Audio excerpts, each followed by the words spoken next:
ತಾಲೂಕಿನ ಚನ್ನಾಪುರ ಗಡಿಯಿಂದ ಹಲ್ಮಿಡಿ ಮಾರ್ಗವಾಗಿ ದಾಸಗೊಂಡನಹಳ್ಳಿಯವರೆಗೆ 8 ಕಿಲೋಮೀಟರ್ ರಸ್ತೆ ಕಾಮಗಾರಿ ಕಳಪೆ ನಡೆದಿದ್ದು, ಕಳಪೆ ಆಗದಿದ್ದರೆ ನಾವು ಸಾಮೂಹಿಕವಾಗಿ ನಮ್ಮ ಸದಸ್ಯತ್ವ ಸ್ಥಾನಕ್ಕೆ ರಾಜೀನಾಮೆ ನೀಡುತ್ತೇವೆ.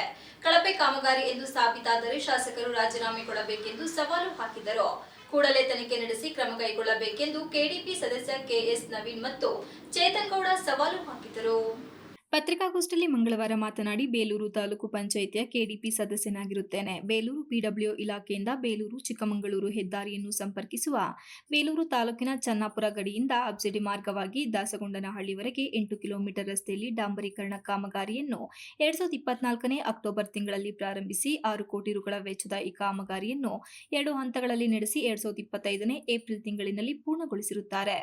ಈ ಕಾಮಗಾರಿ ಮುಗಿದು ಕೇವಲ 3 ತಿಂಗಳಲ್ಲಿಯೇ ಅಲ್ಲಲ್ಲಿ ರಸ್ತೆಯು ಬಿರುಕು ಬಿಟ್ಟಿದ್ದು ಗುಂಡಿ ಬಿದ್ದಿರುತ್ತದೆ. ರಸ್ತೆ ಇಕ್ಕೆಲುಗಳಲ್ಲಿ ರಸ್ತೆ ಡಾಂಬರು ಕಿತ್ತು ಹೋಗಿರುತ್ತದೆ. ನಿಯಮಾನುಸಾರ ರಸ್ತೆ ಇಕ್ಕೆಲುಗಳಲ್ಲಿ ಗ್ರಾವಿಸ್ ಮಣ್ಣನ್ನು ಹಾಕುವುದರ ಬದಲಿಗೆ ಅಂಟುವ ಜೇಡಿ ಮಣ್ಣನ್ನು ಹಾಕಿರುತ್ತಾರೆ. ಇದರಿಂದ ವಾಹನಗಳು ರಸ್ತೆ ಅಂಚಿಗೆ ಇಳಿದರೆ ಜಾರುವ ಪರಿಸ್ಥಿತಿ ಉಂಟಾಗಿ ಅವಘಡಗಳು ಸಂಭವಿಸಲು ಕಾರಣವಾಗಿರುತ್ತದೆ ಎಂದು ದೂರಿದರು.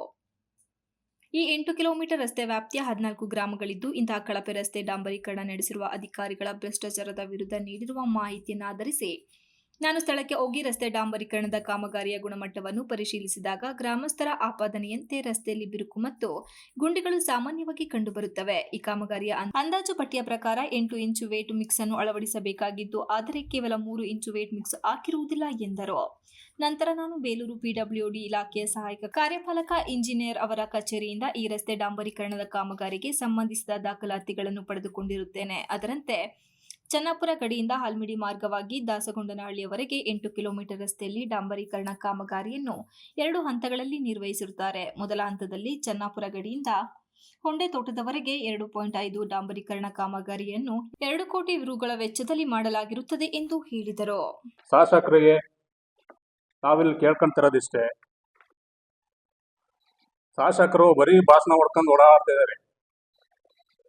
ನನ್ನ ಅವಧಿಯಲ್ಲಿ 100ಕ್ಕೆ 100% ಕ್ವಾಲಿಟಿ ಕ್ವಾಂಟಿಟಿ ಅಂತ.